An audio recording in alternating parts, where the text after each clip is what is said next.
ఈ రాష్ట్రంలో అటవిక రాజ్యం ఏళ్తాందానికి పెద్ద ఉదాహరణే తాడిపిత్తి. మేము దాదాపుగా కూడా ఈ ప్రభుత్వం ఏర్పడిన తర్వాత, చంద్రబాబు నాయుడు గారి నాయకత్వంలో ఈ రాష్ట్రంలో ప్రభుత్వం ఏర్పడిన తర్వాత సంవత్సర కాలంలో ఒక 6 నెలల నుంచి చెప్తున్నాం, ఈ రాష్ట్రంలో ప్రజాస్వామ్య పద్ధతిలో పరిపాలన అనేది కూడా జరగడం లేదు. ఏదో ఎప్పుడో చదువుకున్నట్టుగా అటవిక రాజ్యంలో ఉన్నామంటే దానికి పూర్తిగా కూడా యథార్థం అని చెప్పేసి ఈరోజు తాడిపిత్తిలో జరుగుతున్న సంవత్సరం నుంచి జరుగుతున్న పరిణామాలు కూడా. పెద్దారెడ్డి గారు ఎన్నికలైన తర్వాత దాదాపుగా కూడా ప్రయత్నాలు చేస్తుంటే అక్కడ పోలీస్ డిపార్ట్మెంట్ వారు కానీ రాలేదు, శాంతి భద్రతలకు విఘాతం కలుగుతుందని చెప్తే ఆ పరిస్థితుల్లో హైకోర్టుకు పోయి పూర్తిగా కూడా పోలీసు వారికే డైరెక్ట్ చేయడం జరిగింది. హైకోర్టు 2 మాసాల కిందట ఏప్రిల్ 30 తేదీ అతనికి ప్రొటెక్షన్ ఇవ్వాలని చెప్పేసి,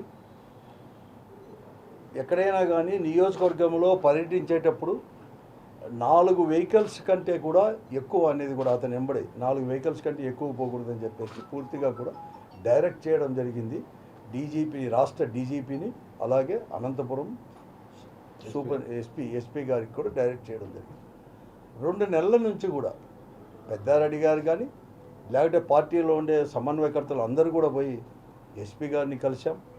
ఇదిగో అదిగో అని చెప్తూనే 2 నెలలు కూడా అయినాడు. కనీసం ప్రొటెక్షన్ ఇచ్చి పిలుచుకొని పోయే దాంట్లో కూడా పూర్తిగా కూడా వైఫల్యం చెందినారు. ఏకపక్షంగా కూడా పోలీస్ వ్యవస్థ కూడా ఈ జిల్లాలో వ్యవహరిస్తుంది.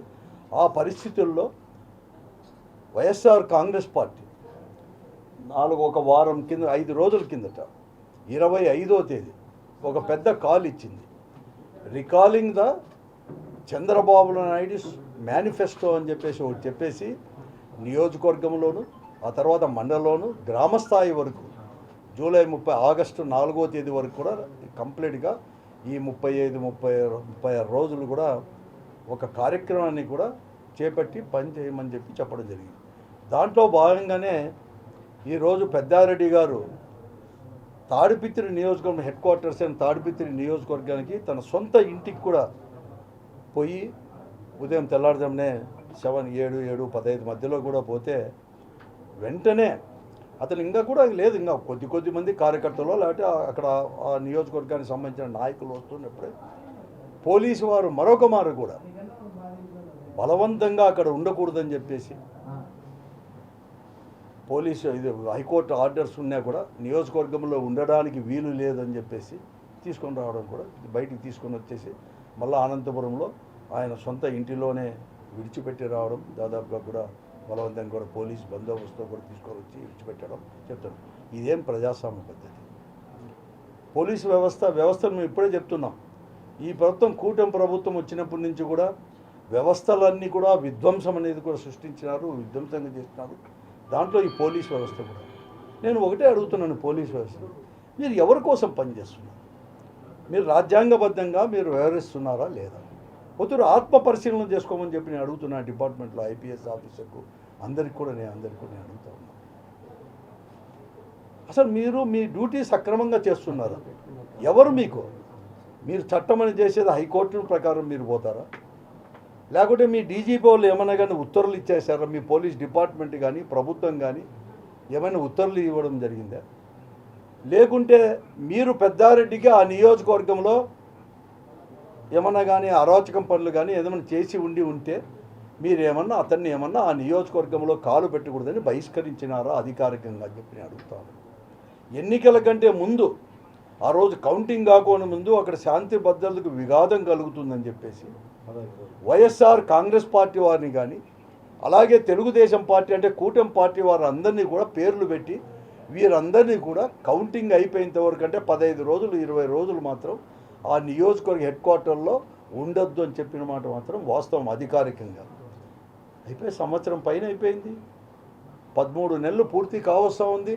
అయిపోయి కూడా మీ ప్రకారము అది పెద్దారెడ్డి గారికి ఒక చట్టము, ఆ రోజు ఇచ్చిన ఇతరులకు అనేది అక్కడ ఉండే వారికి ఒక చట్టమా అని చెప్పి నేను అడుగుతాను. ఏమి ఇది ఏంటన్నా? ఎవరు మాట వింటున్నారు మీరు? నేను అడుగుతాను ఈ డిపార్ట్మెంట్ని కూడా, ఎస్పీ గారిని అందరిని కూడా, మీరు చూపించండి ఆర్డర్ ఏదైనా కానీ ప్రభుత్వం నుంచి ఏమన్నా వచ్చిందా, లేకపోతే మీ వాళ్ళు ఏమైనా డిపార్ట్మెంట్ వాళ్ళు ఏమైనా చేశారా, లేకుంటే మేము పంపించడం హైకోర్టు క్లియర్గా కూడా డైరెక్ట్ చేసింటే మేము పంపించలేము అని చెప్పేసి మళ్ళీ మీరు ఏమన్నా హైకోర్టుకి వేసి హైకోర్టు నుంచి మళ్ళీ తిరిగి ఏమన్నా ఉత్తర్వు ఆర్డర్ ఏమన్నా పొందారా అని నేను ప్రశ్నిస్తున్నాను. మీరు ఎవరికి దాస్యకం చేయడానికి మీరు ఈరోజు ఉన్నారు పోలీస్ డిపార్ట్మెంట్ ఈ జిల్లాలో అని చెప్పి నేను అడుగుతాను. ఒక నియోజకవర్గం ఎక్కడ చూసినా శాంతి భద్రతకు విఘాతం కలుగుతావు. అసలు కనీసం ఒక మాజీ శాసనసభ్యుల్ని, ఒక పార్టీకి నాయకుడిని స్టేట్ కాల్ను తీసి దాన్ని ఇంప్లిమెంట్ చేయాలా, దాని కార్యాచరణ చేపట్టాలా అని చెప్పేసి దానికి ఒక ప్లానింగ్ చేసుకోవడానికి అక్కడ ఉండే నాయకులను కానీ కార్యకర్తలను కానీ వారితో తీసుకొని పోయి దాంట్లో డిస్కస్ చేసేదానికి కూడా ఆస్కారం ఇవ్వకుండా పోలీసు వారే తీసుకొని శాంతి భద్రతలకు విఘాతం కలుగుతుందని చెప్పి తీసుకున్నారు. ఎవరి కోసం ఎక్కడ కలుగుతూ ఉంది, ఎవరు విఘాతం కలిగిస్తున్నారు, ఎవరి వల్ల విఘాతం కలుగుతున్నది, ఇవన్నీ కూడా చెప్పాల్సిన బాధ్యత డిపార్ట్మెంట్కి లేదా, పోలీస్ డిపార్ట్మెంట్కి లేదా? ఏమీ చెప్పకోకుండా ఏకపక్షంగా నియంతృత్వంగా మీకేదో అధికారాలు ఉన్నాయని చెప్పేసి పోలీసు వారిని ఏం చేయాలని చెప్పి దీన్ని తీసుకొని రావడం అనేది ఏ రకంగా తీసుకొస్తున్నారని చెప్పి నేను అడుగుతాను. ఇదేమన్నా నేను చెప్తున్నాను డిపార్ట్మెంట్కి, ఇలాగే మీరు కన్నా మీ పోకడ అనేది కూడా ఉంటే మేము గట్టిగా కూడా మీ దగ్గరికి వచ్చేసి మీరు అక్కడికి తీసుకొని పోకపోతే మీ ఎస్పీ ఆవరణలోనే పార్టీ అంతా కూడా వచ్చి కూర్చోవడానికి సిద్ధమవుతుంది అని చెప్పి నేను అడుగుతా ఉన్నాను. నేను చాలా స్పష్టంగా చెప్తున్నాను పార్టీ స్టాండ్ ఇది. పునరాలోచన చేసుకోమని చెప్పి నేను అడుగుతాను డిపార్ట్మెంట్ని ఇప్పుడైనా కానీ.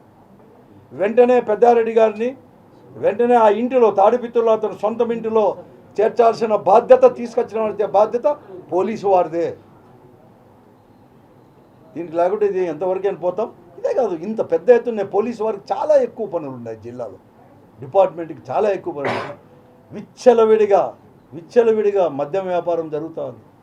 బార్లన్నీ కూడా అసలు బార్ల మాదిరి బ్రాందీ షాపుల పక్కనే, మద్యం షాపుల పక్కనే ప్రభుత్వం ఎవరైతే ప్రైవేట్ వాళ్ళు తీసుకున్న మద్యం పక్కనే ఒక బార్ల మాదిరి ఓపెన్ చేశారు.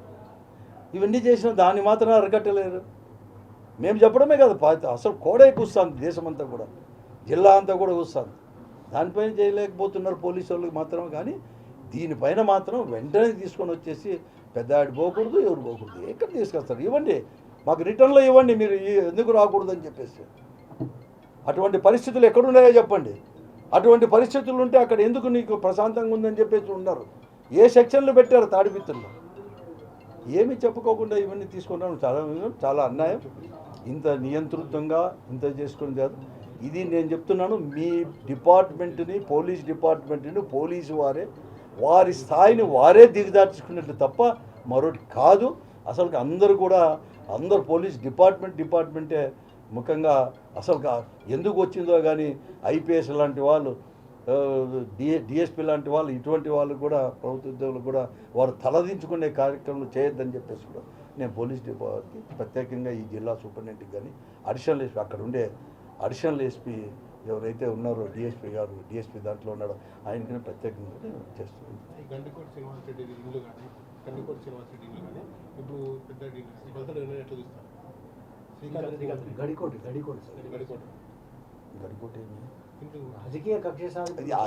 ఇది మామూలేది. రాజకీయ కక్ష సాధింపులో చర్య భాగంగా ఒకటి కాదు, పెద్దారెడ్డి ఇళ్ళే కాదు, గడికోట శ్రీకాంత్ రెడ్డి ఒక ఇళ్ళే కాదు, అన్ని దగ్గర అట్లే ఉన్నాయని చెప్పి దాని చట్ట ప్రకారం దాన్ని కూడా ప్రత్యేకంగా దాన్ని కూడా ఎదుర్కొంటాము.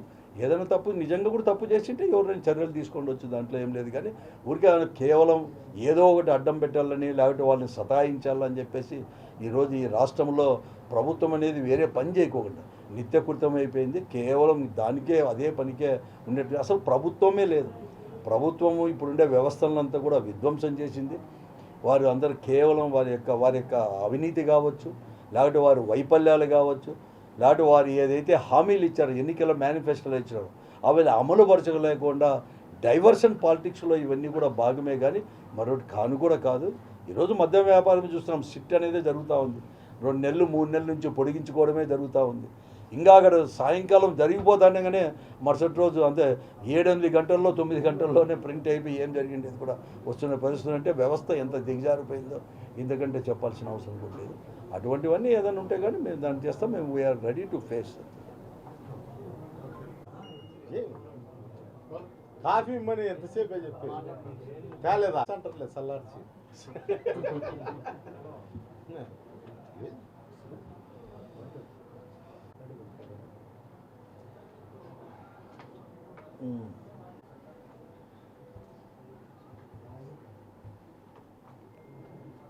శ్రీకాంత్ రెడ్డి అది